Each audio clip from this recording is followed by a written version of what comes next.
It's just after 8 on a crisp morning outside Besters, a farming village in South Africa's KwaZulu-Natal province, and Mhle Mzimanga is wading through his herd of cattle in a wire pen, calling out directions to his sons and nephews standing outside it. "The cows can't get out if you're all crowded at the gate," the 48-year-old farmer yells, speaking the local isiZulu language. The boys move aside, and a few cattle trot out, meandering onto a dirt road that leads toward the low-slung mountains that spread out behind Mzimanga's property. It wasn't always his land. In 2005, the post-apartheid South African government bought about 1,112 acres from his former boss, a white farmer, and transferred the title deed to Mzimanga and his fellow workers. It was part of a larger transaction in Besters that year. The government acquired over 34,590 acres from white South African farmers and transferred the ownership to nearly 200 black South African families, who, like Mzimanga, had lived and worked on the land for years. The deal changed Mzimanga's life and rewrote the future of his children. In 1991, he went from earning roughly $18 a month on this land to owning it, as well as a large herd of cattle. "There is no money in being a worker," he says. "It's only now I see money for all the work I put in. Wake up, my friend. Our people want the land." Land ownership was supposed to be the reality for hundreds of thousands of black South Africans by now. But 24 years after the nation's first free elections, the country is still struggling to correct the gross injustices of colonialism and apartheid, the system of white minority rule and racial segregation. European colonizers arrived at the southern tip of the continent in the 17th century and for the next 200 years drove Africans off their homeland. A policy in 1913 allowed the white-run government to further strip away black-owned property. Those policies continued under apartheid, which began in 1948 and ended with the multiracial vote on April 27, 1994. Latest news: Massachusetts governor's son accused of sexual assault teens walk free after recording a man drowning protesters' block bus filled with migrant detainees. Fixer-upper, stars Chip and Joanna welcome new baby Michelle Wolf on Sarah Sanders. No morals, no service. Russian soldiers occupy this European country. Ex-Vatican diplomat sentenced to 5 years for child porn. Bernie Sanders earned $1 million again this year, but the stark reality is that inequality remains. Black South Africans, who make up 80% of the population, own just 4% of the nation's agricultural land, according to the government. The nation's white minority owns 72%. The architects of South Africa's transition to democracy in the 1990s envisioned a much different outcome. The post-apartheid constitution says the government must help citizens get better access to land. The African National Congress, which has been in power since 1994, now wants to transfer 30% of the country's agricultural land from white to black ownership. In addition to buying it from white owners and redistributing to black ones, the ANC runs programs to help people claim territory and firm up the rights of those whose tenure is insecure. But apartheid's legacy has been difficult to dislodge, and many think land reform has been a disaster.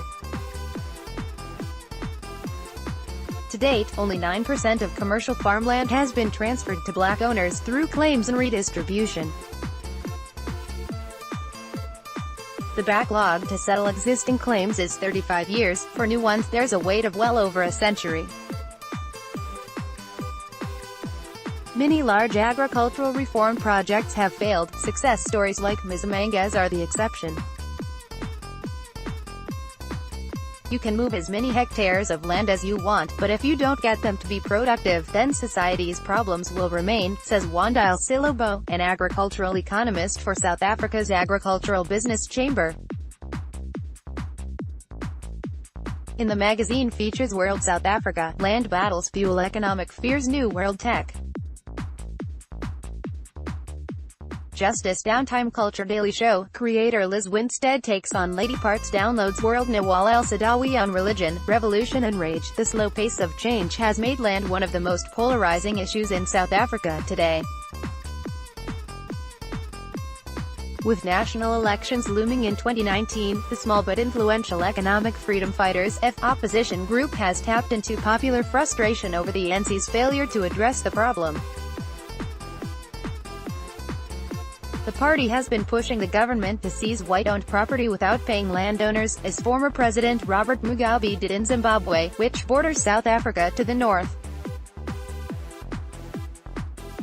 Critics of Mugabe's policy point to the period of economic collapse that followed. Food production dropped, due in part to a lack of equipment and training, and unemployment soared as thousands of evicted white Zimbabwean employers left the country. The ANC, whose popularity plummeted under the controversial tenure of former President Jacob Zuma, declared in December it would use land expropriation without compensation, as the process is known, to speed up reform. The party promised to do it without compromising the economy, food security or jobs. President Cyril Ramaphosa, who replaced Zuma this year, has repeatedly said the taking of land from the indigenous people was South Africa's original sin, and that its return to its rightful owners will unlock the country's economic potential. In February, Parliament overwhelmingly voted in favor of a resolution to pursue the expropriation policy and appointed a committee to investigate whether the Constitution needs to be amended to do it. The committee is due to report back on its findings later this year, before the 2019 elections.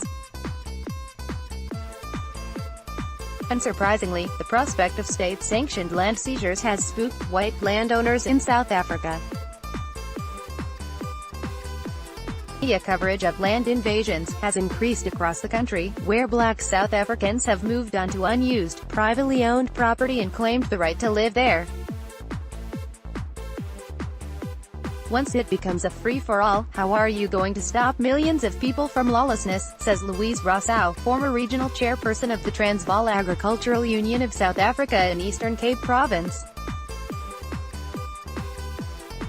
It's crazy. People are already starting to talk of civil war. Sign up for our newsletter. Sign up, update your preferences. The ANC has tried to stamp out fears that South Africa's economy is going to crash like Zimbabwe's.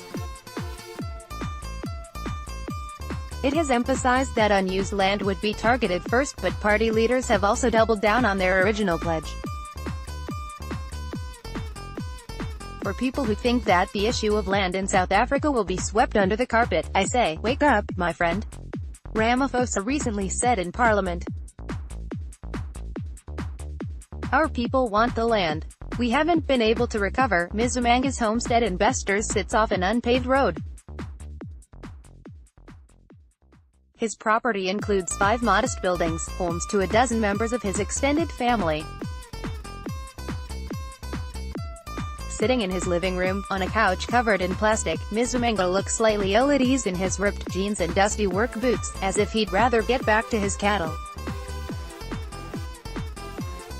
Above his head, an embroidered mat hanging from the ceiling reads, "All I have is a gift from God." He says he supports the government's revived commitment to make more black South Africans landowners. In the country's bleak job market, about 30% of black South Africans are unemployed, compared with 7% of whites. Farming would provide more security for his kids than sending them to university. I can spend my money investing in the land that will help my children and their children, he says. This is what a black man can do with this opportunity, but the land reform project that Mzumanga and his family took part in 13 years ago was different from the seizures being debated today. Back then, after several farm workers lodged claims in the area, all the parties, 20 white landowners and 199 black households, reached an agreement to transfer ownership of more than 20% of the land investors. The government bought that property from the white farmers at market value, some 14 million rand, or $2.5 million at the time. Nearly 80% of the area remained under white land ownership, and it still does today. The deal also provided government funds to help the new farmers get started. Mzimanga, for instance, received a few dozen cows to go with the one he already owned, which have grown into a herd of 380. Not all the black workers involved in the deal have fared so well. A few miles away, on a collectively controlled farm, one of the owners explains that a lot of their cows died in a drought a few years back. "We haven't been able to recover," says Jabulani Mavimbela. "The business is progressing," he adds. "I can't say I'm totally satisfied, but it's progressing." To supplement his income, Mavimbela still works on the sprawling farm of Roland Henderson, a white farmer investors. Standing in the living room of his large stone-walled farmhouse, Henderson points to a portrait of his great-great-grandfather hanging on the wall. His family has owned land here for 5 generations, and Henderson continues the family business. In 2003, he became one of the main negotiators of the land transfer on the landowner's side. Henderson, the chairman of the Besters Farmers Association when black farm workers made land claims in the area, says the white farmers knew they needed to do something. Since this was one of the country's early large land transfers, the two parties had to figure it out as they went along. The association and the farm workers had a series of long discussions about how the transfer should take place, and they jointly formed a company that applied for and received government funding earmarked for these kinds of transactions. It was right after independence, and there was baggage, he says. "We essentially learned to trust each other. There's nothing more important than that. There's a reason trust didn't come easily." Under apartheid, 85% of South Africa was reserved for whites to live in and own. In a move reminiscent of American treatment of Native Americans, the white minority government carved most of the rest of the country into 10 homelands, where the black South African population, millions of people belonging to 9 distinct ethnic groups, were forced to live. The government called this new country a racially separate but equal state, but the homelands were brutal places. The living was cramped, services were poor, and the unproductive agricultural land in the Bantustans made farming largely untenable, turning the areas into pools of cheap labor for white South Africans. It's no wonder, then, that Mavimbela says he and other farm workers were skeptical when the proposal for the transfer first came up. "We didn't take it seriously," he says. "What if we left our jobs, and the government didn't give us land?" Years later, he doesn't think the plan went perfectly, but one of his daughters has recently graduated from university. "I wouldn't have been able to send her as a farm worker. The situation is very dire in South Africa. South Africa is now the most unequal society in the world, according to the World Bank. And the inequality has worsened under democracy. More than half the population lives below the national poverty line. The shortage of housing in big cities like Cape Town and Johannesburg is severe, with many people waiting for public housing and stuck in informal settlements without access to regular water and electricity. Public schools and health clinics are understaffed, and unemployment is dire. The ANC's failure to deliver on the promises made during the freedom struggle that Nelson Mandela helped lead, including equality and the rights to work, land and housing, has sent the party into political crisis. PF, headed by the charismatic and controversial young politician Julius Malema, has made the government's slow progress on land reform one of its prime targets. "When we say to the people of South Africa, occupy the land, we don't say do an illegal thing," Malema said in a speech in April. It is the right thing to do, because it is your land. Though the ANC has always supported land reform, Malima's militant rhetoric, along with the ANC's falling support among voters, has pushed the party into embracing the controversial policy of expropriation without compensation. As a result, in agricultural towns, white landowners are waiting to see what happens next. In the Eastern Cape, some have stopped investing in the infrastructure around their farms, like roads, fences and dams, says the Transvaal Agricultural Union's Rossau. If you have farmed as long as I have, it's unmistakable what is going on, she says. Nobody knows what to do. Rossau thinks that the notion that farming can solve South Africa's problems of high unemployment and poverty is a fundamentally flawed concept, and that the government should focus instead on job creation and building more housing. It's like telling an entire population, we'd like you to all become astronauts, Rossau says. Why must everybody be a farmer? You're dictating a lifestyle to a population. The specter of land expropriation has also rekindled old fears among some fringes of white South African society that the policy could increase violent attacks against them. In March, Peter Dutton, Australia's Home Affairs Minister, suggested his country should offer refuge to white South African farmers due to the threats they may face at home. A month later, the Australian government denied one such asylum request, calling it baseless. In May, members of AfriForum, a South African group that represents some Afrikaners, went to the U.S. to lobby policymakers about farm attacks and to warn of the dangers of the government's plan for expropriation without compensation. The situation is very dire in South Africa, Ernst Roets, the group's deputy CEO, said during an appearance on Fox News.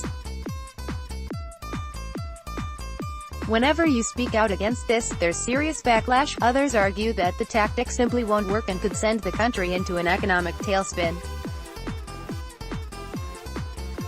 At the very least, the process would be an extremely complex technical headache.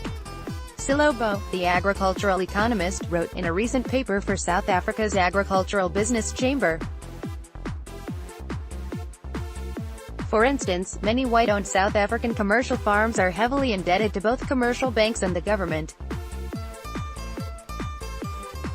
If the government were to take over without paying the farmer, would it also pay off the banks to which the farmer owes millions of rand?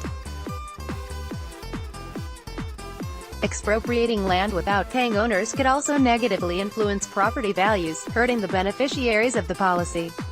If it negatively affects property rights, it negatively impacts investments. Silo Bo says. That means that whoever gets to occupy the land will not see any gains going forward.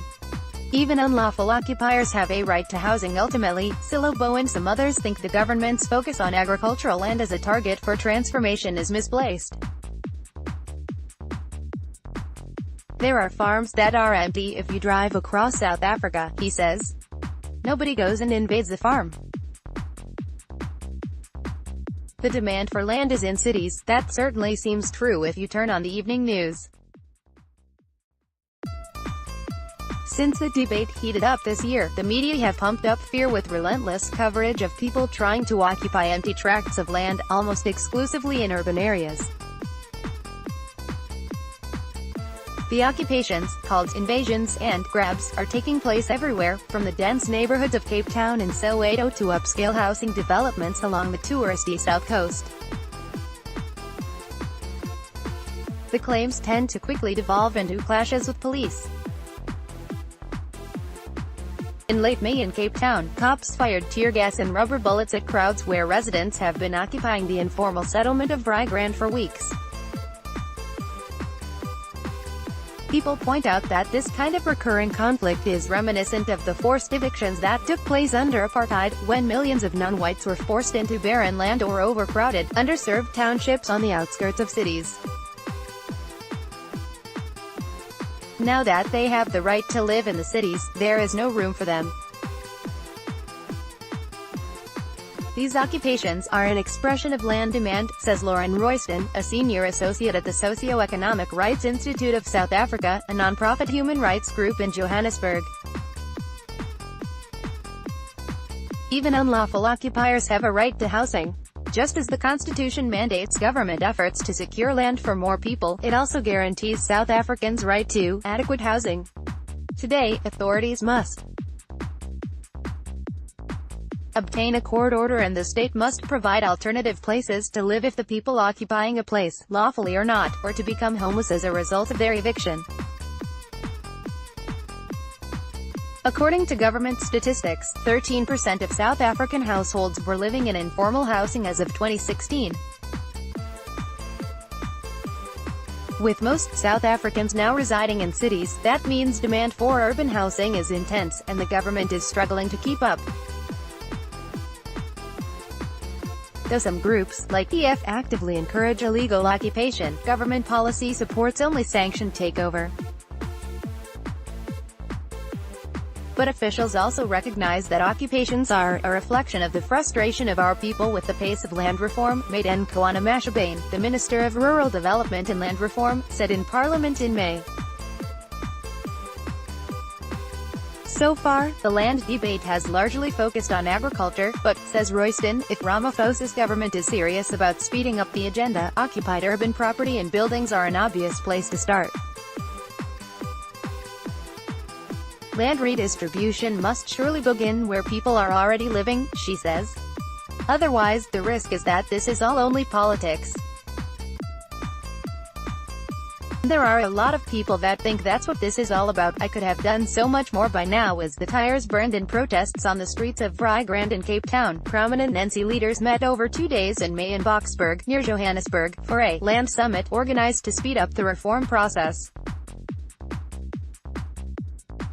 At the opening, Ramaphosa acknowledged that the ANC had yet to ensure more equitable access to land, chalking up the problem to weak government institutions, inconsistent legislation and misallocated resources. But he also took a loftier view on why land matters as much in today's South Africa as it did during the colonial days. Quoting Canadian Mohawk activist Taiaki Alfred, he said, "The voices of our ancestors continue to call out to us, telling us it is all about the land, always has been and always will be. Get it back, go back to it." South Africa is hardly alone in facing the daunting task of correcting historical injustices over land. The United States and Canada have struggled to address the enduring social and economic impact of the mass dispossession of Native Americans and First Nations people and have made little progress.